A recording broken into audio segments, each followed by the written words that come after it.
Hello everyone, welcome back to my channel shining com with Nishtha. जैसा कि आप सभी जानते हैं, क्लास 11th की बिजनेस स्टडीज़ की हमारी जो सीरीज़ है वो चल रही है। और यह जितने भी एस्पिरेंट्स हैं D triple S B PGT commerce के लिए, वो सभी जानते हैं कि कॉमर्स पीजीटी कॉमर्स के लिए जो है आपके 11th और 12th के टॉपिक्स बहुत ही ज़्यादा इंपॉर्टेंट हैं। ठीक है, तो जितने भी 11th क्लास की बिजनेस स्टडीज़ और अकाउंटेंसी है और 12th क्लास की बिजनेस स्टडीज़ और अकाउंटेंसी है, वो तो हमें बहुत ही अच्छे से कवर करनी है। ठीक है, तो ये जो मैंने सीरीज शुरू की है क्लास 11th बिजनेस स्टडीज़ की, ये D triple S B PGT commerce के जो एस्पिरेंट्स हैं उनके लिए बहुत ही बेनिफिशियल होने वाली है, क्योंकि मैंने जितने भी टॉपिक्स हैं ये डिटेल में कवर किए हैं, साथ ही बेसिक्स को क्लियर करते हुए किए हैं। ठीक है, अगर आपको कोई भी डाउट है तो आप कमेंट सेक्शन में ज़रूर पूछिएगा। आज जो हम वीडियो लेकर आए हैं वो आपके सामने है फॉर्म्स ऑफ बिजनेस ऑर्गेनाइजेशन का पार्ट 3। ठीक है, जिसमें कि पार्ट 3 मतलब पार्ट 1 और पार्ट 2 जो है वो हम ऑलरेडी एक वीडियो में मैंने करा चुके हूँ। पार्ट 1 में हमने किया था सोल प्रोप्राइटरशिप, वो भी फॉर्म्स ऑफ बिजनेस ऑर्गेनाइजेशन का, और पार्ट 2 में हमने किया था जॉइंट हिंदू फैमिली बिजनेस। ठीक है, अगर ये जो D triple S B PGT commerce के बच्चे हैं, अगर आप अपना सिलेबस देखेंगे, सिलेबस में डिटेल्ड वीडियो एक डाल दूंगी, अगर आपको सिलेबस नहीं पता है तो उसके लिए मैं एक बार आपको बता देती हूँ। जो सिलेबस है उसमें part 1 business studies and management के अंदर क्या क्या है। पहले तो इंट्रोडक्शन टू बिजनेस है, जो हमारा क्लास 11th बिजनेस स्टडीज़ का चैप्टर नंबर 1 है, वो है जिसमें बिजनेस क्या होता है, क्लासिफिकेशन किस तरह से होती है इंडस्ट्री और कॉमर्स की, क्या डिफरेंस होता है between large scale and small scale business. ठीक है, तो ये कुछ टॉपिक्स हैं जो चैप्टर 1 के हैं। उसके बाद हमारा आता है चैप्टर 2 में फॉर्म्स ऑफ बिजनेस ऑर्गेनाइजेशन, जिसमें हम 5 तरह के फॉर्म्स पढ़ेंगे। सबसे पहला है सोल प्रोप्राइटरशिप, नंबर 2 है joint Hindu family business, number 3 है हमारा कोऑपरेटिव सोसाइटीज, नंबर 4 पार्टनरशिप, और नंबर 5 है जॉइंट स्टॉक कंपनीज। ठीक है, तो आज हमारा ये फॉर्म्स ऑफ बिजनेस ऑर्गेनाइजेशन जो टॉपिक है ये हम करने वाले हैं।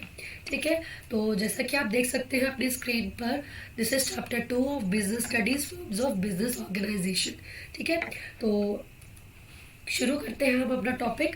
देखिए, बेसिकली अगर आपको एक ओवरव्यू, आपने मेरी पिछली वीडियोस नहीं देखी है तो मैं यहाँ पे एक ओवरव्यू दे देती हूँ। There are 3 forms of business organisation. ठीक है, आप सभी यहाँ देख सकते हैं कितनी तरह की बिजनेस ऑर्गेनाइजेशन होती है। 3 तरह की होती है। First one is public sector, next is private sector, और थर्ड है joint sector. Joint sector business कौन सा होता है, पब्लिक सेक्टर बिजनेस कौन सा होता है, प्राइवेट सेक्टर बिजनेस कौन सा होता है।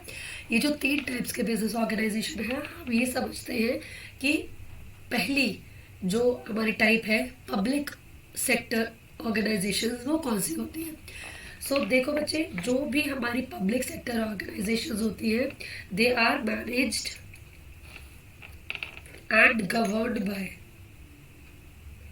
जो मैनेज की जाती है और गवर्न की जाती है बाय द गवर्नमेंट। कौन मैनेज करता है, कौन गवर्न करता है, गवर्नमेंट उसको चलाती है। ठीक है, वो एंटरप्राइजेस जो गवर्नमेंट के द्वारा रन की जाती है।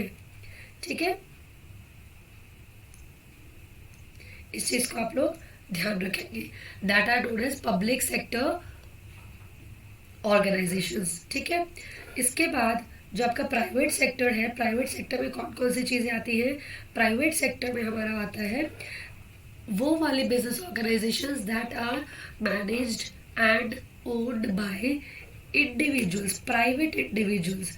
मतलब किसी ने अपना कोई बिजनेस खोला है, ठीक है, वो अगर चला रहा है तो क्या होगा, पब्लिक सेक्टर होगा। मान लो मैं अपनी कोई कंपनी खोल लेती हूँ या मैं अपना कोई बिजनेस चला रही हूँ, तो हो जाएगा प्राइवेट सेक्टर ऑर्गेनाइजेशन। क्यों, क्योंकि मैं एक सेपरेट इंडिविजुअल हूँ, गवर्नमेंट का किसी तरह का कोई रोल इसमें नहीं है। ठीक है, तो पब्लिक सेक्टर वो होता है that are owned and managed by government, जो गवर्नमेंट ओन करती है और मैनेज करती है। ठीक है, प्राइवेट सेक्टर जो own and manage by the private individuals. समझ आया। और थर्ड होती है हमारी जॉइंट सेक्टर।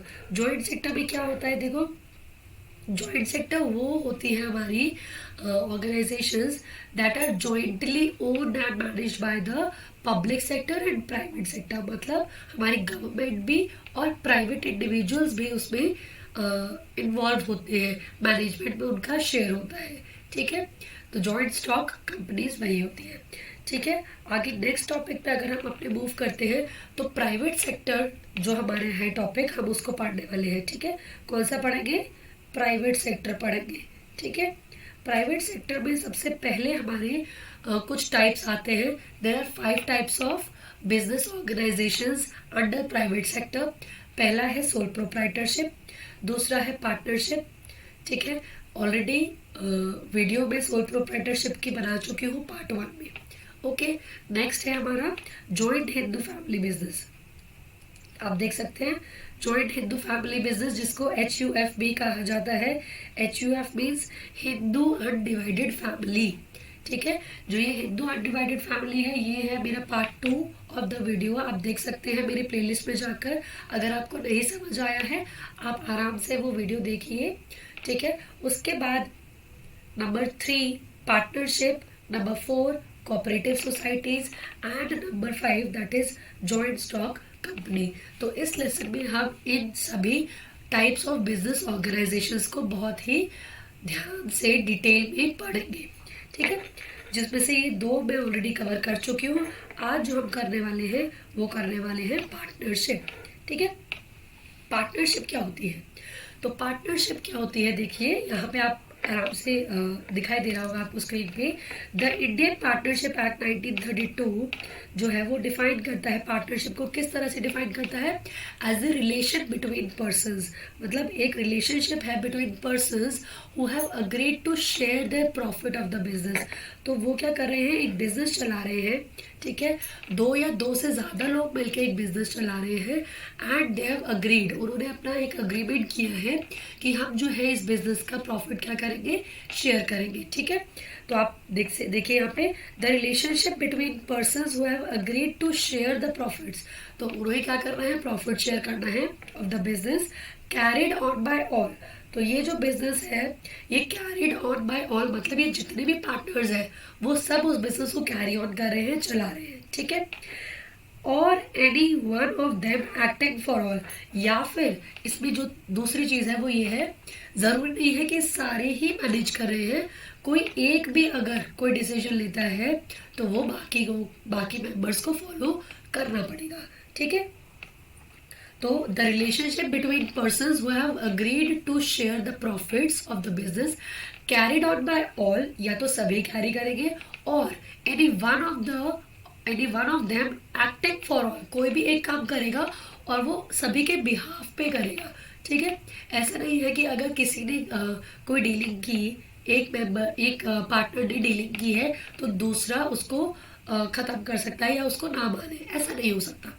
ठीक है, अगर एक पार्टनर ने कोई डीलिंग की है तो दूसरे पार्टनर को उसको मानना पड़ेगा, क्योंकि वो दोनों पार्टनर्स हैं और दोनों का राइट है डिसीजन मेकिंग का, मैनेजमेंट में पार्टिसिपेट करने का। ठीक है, please really very sorry for my voice. Okay, यहाँ तक सभी को समझ आ गया है व्हाट इज पार्टनरशिप। और ये जो आपका दिया हुआ है, it is governed by the law Indian partnership act 1932। ठीक है, 1932।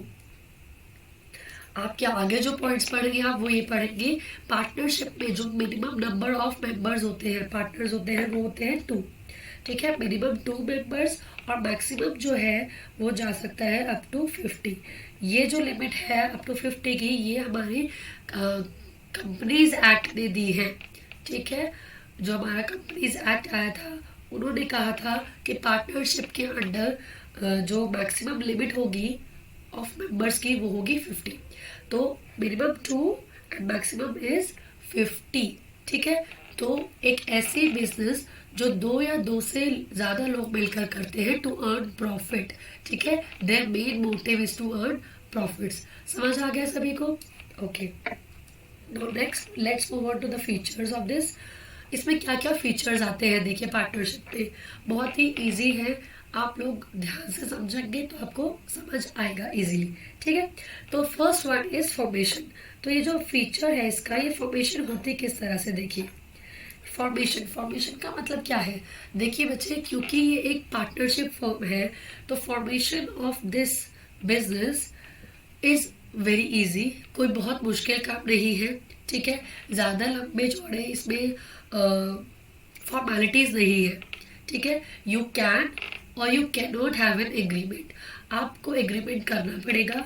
ठीक है, सॉरी, आपको एग्रीमेंट करना पड़ेगा उसके लिए, बस एक छोटा सा, दैट कैन बी ओरल और रिटन, और आपकी जो पार्टनरशिप फर्म है वो फॉर्म हो जाएगी। ठीक है, बहुत ही लेंदी प्रोसीजर नहीं है, शॉर्ट प्रोसीजर है, इजी है। इजी क्या है, you just have to make an agreement with the partners, दोनों पार्टनर्स जो है वो मिलकर एक एग्रीमेंट करेंगे।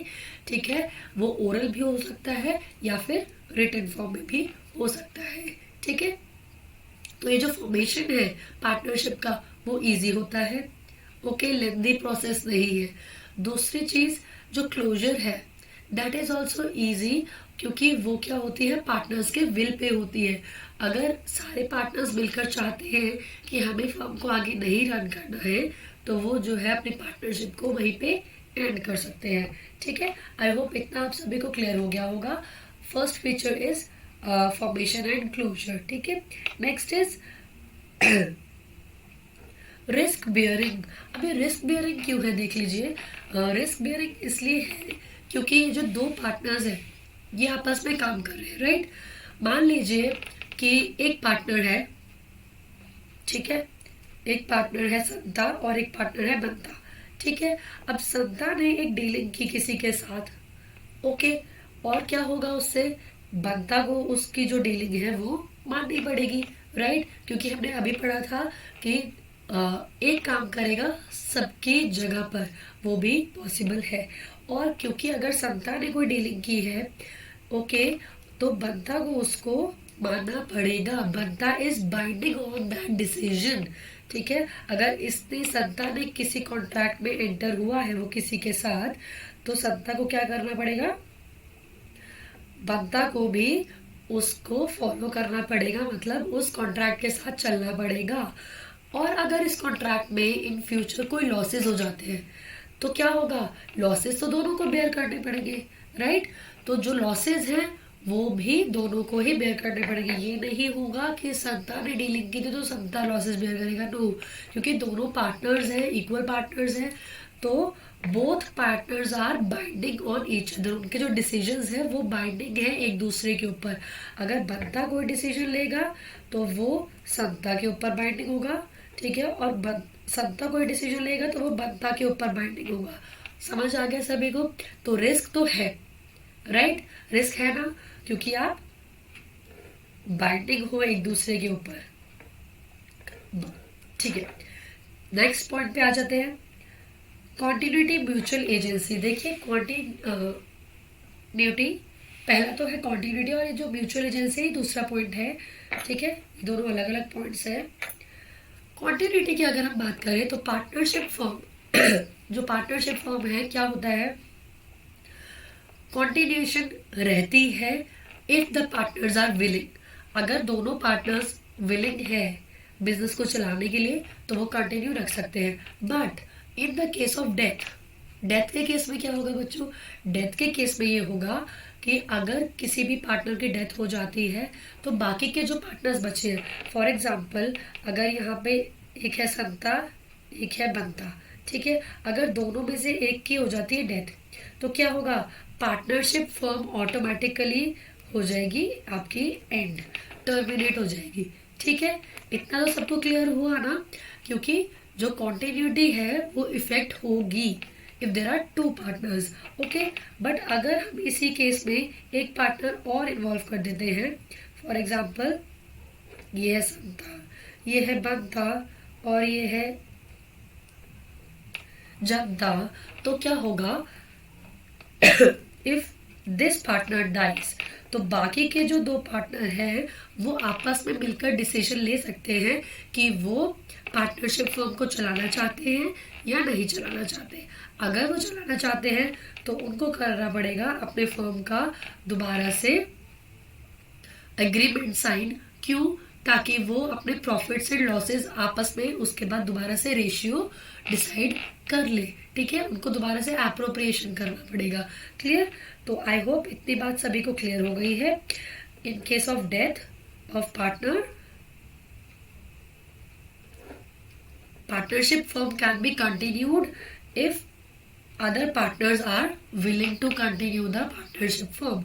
ठीक है, और it can come to an end with the mutual consent of all the partners। अगर सारे partners चाहेंगे तो वो end भी हो सकती है। ठीक है, नंबर 4 देख लीजिए एक बार।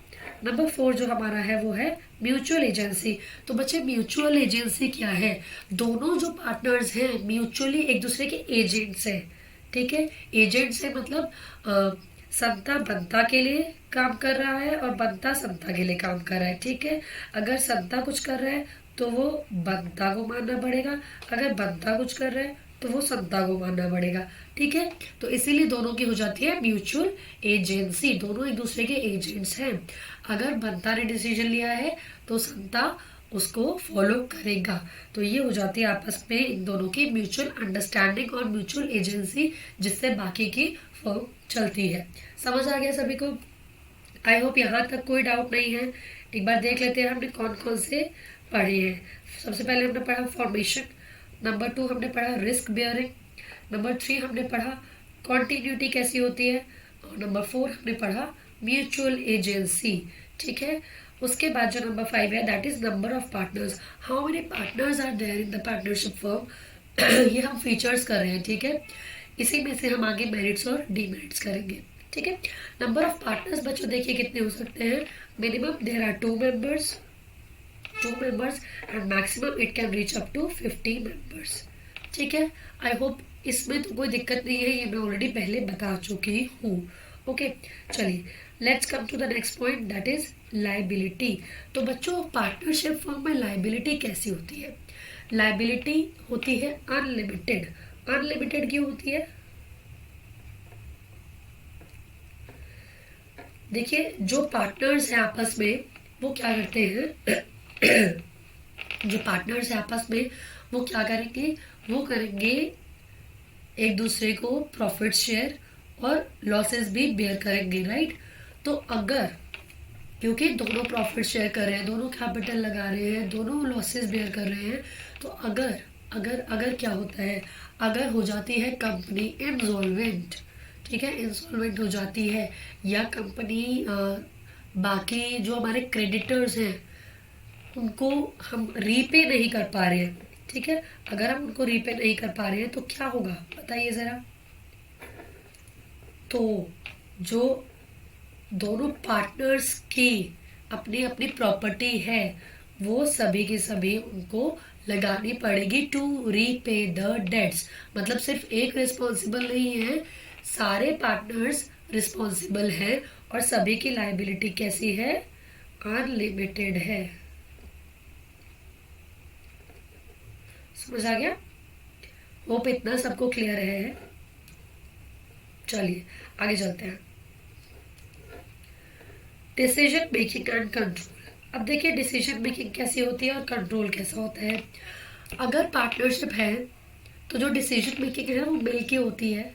ठीक है, हाँ कभी कभी जो है देयर कैन बी डिस्प्यूट्स, क्योंकि कई बार होता है कि संता ने कुछ कहा और बंदा कहता है मैं तो नहीं मानता। होता है ना ऐसा, बंदा कहता है मैं ये करना चाहता हूँ, बंदा कहता है मैं ये करना चाहता हूँ। तो कभी कभी डिसएग्रीमेंट्स हो जाते हैं और डिसएग्रीमेंट्स की वजह से डिसीजन मेकिंग डिले हो जाती है, क्योंकि आपको दूसरे पर्सन की कभी कभी सजेशंस या राय लेनी पड़ती है, राइट? आप अकेले सब कुछ नहीं कर सकते हो क्योंकि आपके साथ पार्टनर्स हैं। अगर आप सोल प्रोप्राइटरशिप की बात करो तो आपको फ्रीडम मिलती है डिसीजन मेकिंग की, है ना? हमने इसके मेरिट्स भी किए थे, तो उसको किसी और से पूछने की जरूरत नहीं है। But here what he has to do, Santa को बनता से पूछना पड़ेगा, बनता को संता से पूछना पड़ेगा। डिसीजन मेकिंग ओवरऑल डिले हो जाती है। वो नहीं पूछेगा तो भी हो जाएगा, बट जो कंट्रोल है वो क्या होता है? वो डिवाइडेड होता है, दोनों के हाथों में है। कोई एक के हाथ में कंट्रोल नहीं है, दोनों ही पार्टनर्स या तीनों पार्टनर्स या जितने भी पार्टनर्स हैं वो कंट्रोल जो है वो सबको है और डिसीजन मेकिंग क्या हो जाती है, वो भी सबको दी जाती है। ठीक है, आई होप ये जितने भी फीचर्स हैं पार्टनरशिप के, ये आप सभी को बहुत अच्छे से क्लियर हो गए होंगे। कोई डाउट हो तो आप कमेंट सेक्शन में ज़रूर पूछिएगा। ठीक है, now let's move on to अपना next part, that is merits of partnership. ये पार्टनरशिप टॉपिक जो है वो काफ़ी बड़ा रहेगा, तो आपको बिल्कुल घबराने की ज़रूरत नहीं है कि कैसे करेंगे क्या करेंगे। मैं एक एक टॉपिक धीरे धीरे कवर करूँगी। देखिए बच्चों, यहाँ पे मैंने आपके लिए डिटेल नहीं लिखी है, मैंने सिर्फ पॉइंटर्स लिखे हैं ताकि आपको ये पॉइंट्स याद रहें और आप पेपर में अपने आप लिख कर आ सकते हैं, किसी तरह की कोई परेशानी नहीं होगी। ठीक है, just explain the points in your own language. एक बार घर जाके जैसे ही आप ये वीडियो देखते हो एक बार बुक में से रीडिंग कर लेना। जैसे ही आप रीडिंग कर लोगे जो जो मैंने समझाया आपको बहुत अच्छे से क्लियर हो जाएगा। ठीक है, okay, now let's see the merits of this. जब हम करते हैं मेरिट्स की बात, तो मेरिट्स में उसके बेनिफिट्स क्या क्या है पार्टनरशिप के।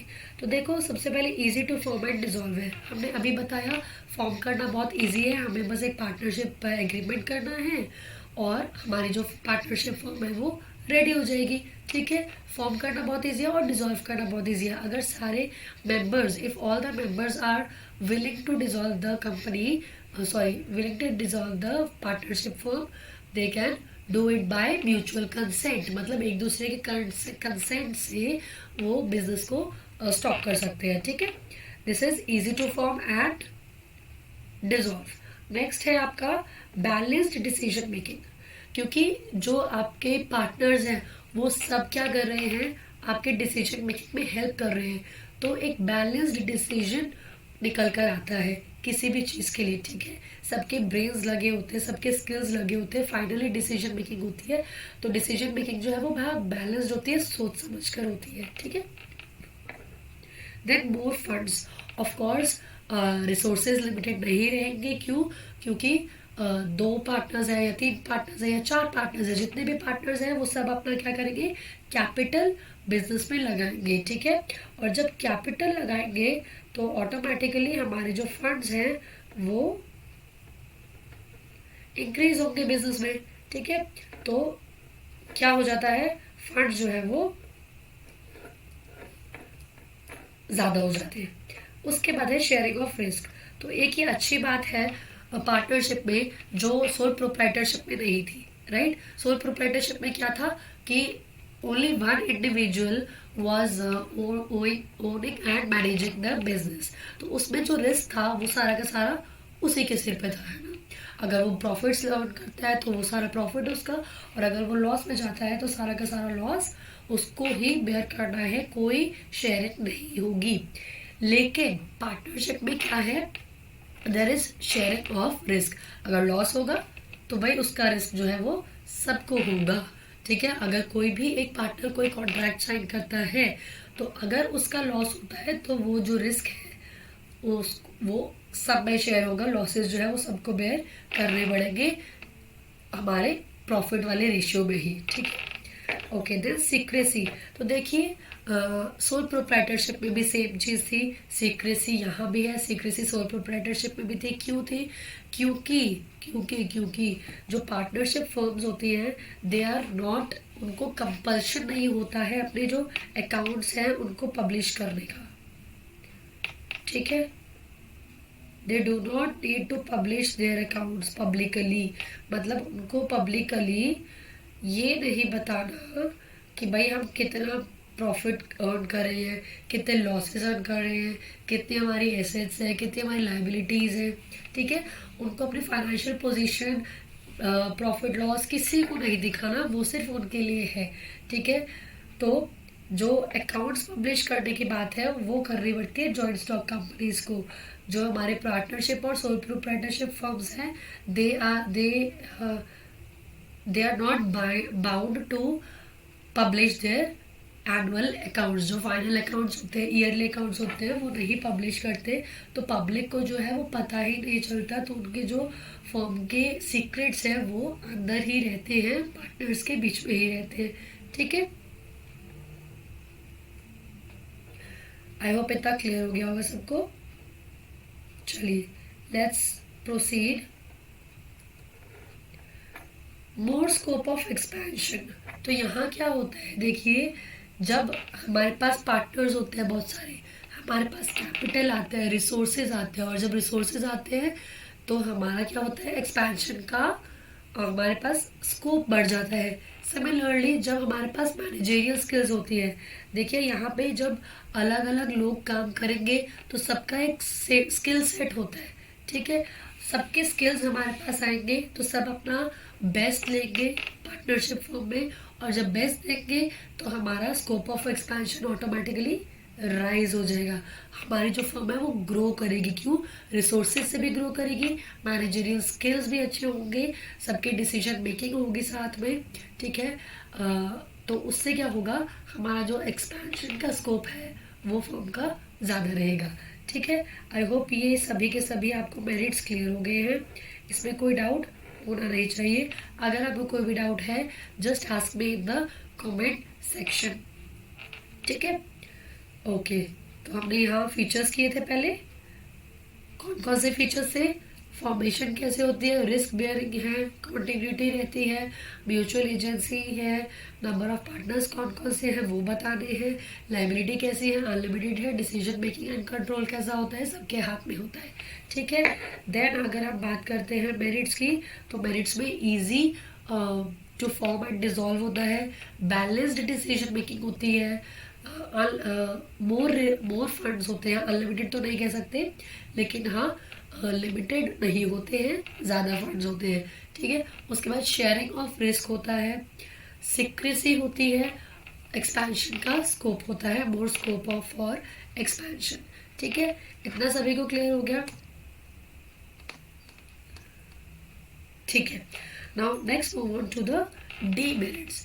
जब देखिए हम डीमेरिट्स की बात करते हैं बच्चों, तो हमारे पास जितने भी ऐसी चीज़ें हैं जो बिजनेस को थोड़ा बेनिफिट नहीं दे रही है, लिमिटेशंस हैं पार्टनरशिप फर्म के, वो हम डिस्कस करते हैं।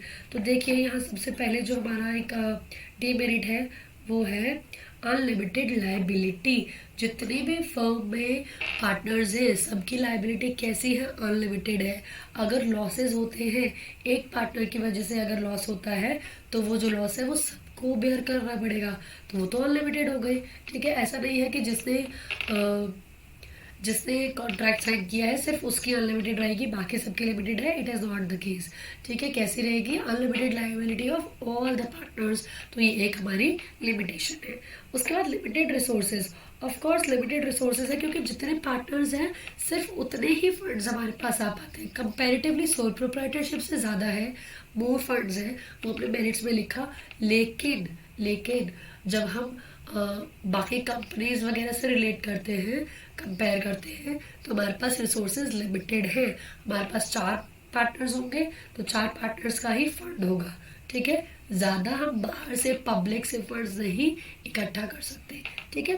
तो ये हो गई हमारी नंबर 2 डीमेरिट। उसके बाद होता है लैक ऑफ पब्लिक कॉन्फिडेंस, क्योंकि हमारे जो अकाउंट्स हैं वो पब्लिश नहीं किए जाते, हमारी जो फर्म है वो कैसा परफॉर्म कर रही है हमें नहीं पता, there is a big question mark, ठीक है। हमारी कंपनी ने प्रॉफिट्स कितने अर्न किए, ठीक है, हमारी फर्म ने लॉसेस कितने इनकर किए, किसी को नहीं पता, क्योंकि सीक्रेसी मेंटेन हो रही है। एक जगह सीक्रेसी मेरिट है लेकिन दूसरी जगह क्या है, पब्लिक को आपके फर्म पे कॉन्फिडेंस नहीं होता है। क्यों कॉन्फिडेंस नहीं होता है, क्योंकि उनको हमारी परफॉर्मेंस नहीं पता कि how our firm is performing in the business, ठीक है। तो इसलिए ये हमारा एक डीमेरिट बन जाता है। नेक्स्ट देखते हैं, तो पॉसिबिलिटी ऑफ कॉन्फ्लिक्ट क्यों होता है, देखिए बच्चे जहाँ 2 या 2 से ज़्यादा लोग काम करते हैं तो लड़ाई झगड़ा तो होता है, राइट। तो बस वही बात है, जब पार्टनर्स होंगे 2 या 2 से ज़्यादा तो कॉन्फ्लिक्ट्स भी होंगे, लड़ाई भी होगी, हो सकता है बनता की और समता की लड़ाई हो जाए, ठीक है। तो उसमें क्या होगा, दोनों को म्यूचुअली चीज़ों को समझना पड़ेगा, ठीक है। क्योंकि अगर लड़ाई होती रहेगी तो that will affect the business activities, ठीक है। चलिए, lack of continuity. Continuity lack करती है, क्यों? क्योंकि अगर सिर्फ दो ही मेंबर्स हैं पार्टनरशिप में, दैट मीन्स संता है और बंधा है, बंधा की हो गई है डेथ, तो पार्टनरशिप फॉर्म हो जाती है एंड, राइट? अभी बताया था थोड़ी देर पहले। तो कॉन्टिन्यूटी का रिस्क होता है, that is lack of continuity. और इनकेस अगर दो से ज़्यादा पार्टनर्स भी हैं तब भी जल्दी से, बहुत ही जल्दी से हमारी जो फर्म है वो टर्मिनेट की जा सकती है, डिसॉल्व की जा सकती है। ठीक है, तो ये छोटे से हमारे डीमेरिट से बहुत ही इजी, बहुत ही सिंपल आए, होप सबको समझ आ गए होंगे। ठीक है, अनलिमिटेड लाइबिलिटीज़ है, लिमिटेड रिसोर्सेज है, लैक ऑफ पब्लिक कॉन्फिडेंस है, ठीक है, पॉसिबिलिटी ऑफ कॉन्फ्लिक्ट्स है, उसके बाद लैक ऑफ कॉन्टिन्यूटी है। ये 5 डीमेरिट्स आपको बहुत अच्छे से याद रखने हैं पार्टनरशिप फॉर्म के। आपको कुछ भी मिस नहीं करना, कंफ्यूज नहीं होना। सोल प्रोप्राइटरशिप बहुत ही इजी था, उसके अपने मेरिट्स डीमेरिट्स से, पार्टनरशिप के अपने मेरिट्स डीमेरिट्स से, और ज्वाइंट हिंदू फैमिली बिजनेस जो हमने पार्ट 2 में किया था उसके अपने डीमेरिट्स डीमेरिट्स है। ठीक है, तो आपको बिल्कुल भी चिंता नहीं करनी है। एक बार ध्यान से सोचिए कि होता क्या है, क्या उसके मेरिट्स हो सकते हैं, क्या उसके डीमेरिट्स हो सकते हैं। आप लोग बहुत इजीली इस चीज़ को कर लेंगे। ठीक है, ओके। तो नेक्स्ट हमारा जो टॉपिक है वो आता है टाइप्स ऑफ पार्टनर्स। तो बच्चों, टाइप्स ऑफ पार्टनर्स जो है वो हम कल कंटिन्यू करेंगे, क्योंकि आज हमने जो टॉपिक्स किया वो था पार्टनरशिप का फीचर्स, मेरिट्स एंड डीमेरिट्स। ठीक है, पार्टनरशिप में अभी कुछ चीज़ें और हैं जो हम जल्दी ही अगली वीडियोस में डिस्कस करेंगे। ठीक है, जो बच्चे 11th क्लास की बिजनेस स्टडीज़ कर रहे हैं वो इन टॉपिक्स को अच्छे से याद कर लेंगे। और हाँ, जो DSSB PGT कॉमर्स के लिए प्रिपेयर कर रहे हैं, अगर आपको कोई भी डाउट है आप मुझसे क्लियरली पूछ सकते हैं। मैं जल्दी ही प्रीवियस ईयर क्वेश्चंस भी लेकर आऊँगी। आई होप आप सभी को मेरी वीडियो पसंद आई होगी। अगर कोई भी सजेशंस, कमेंट्स आप देना चाहते हो तो प्लीज़ कमेंट बॉक्स में लिखना मत भूलिएगा। And do like my video, subscribe करना, और अगर आपको वीडियो अच्छी लगी हो तो अपने फ्रेंड्स के साथ ज़रूर शेयर करना। Thank you, keep supporting.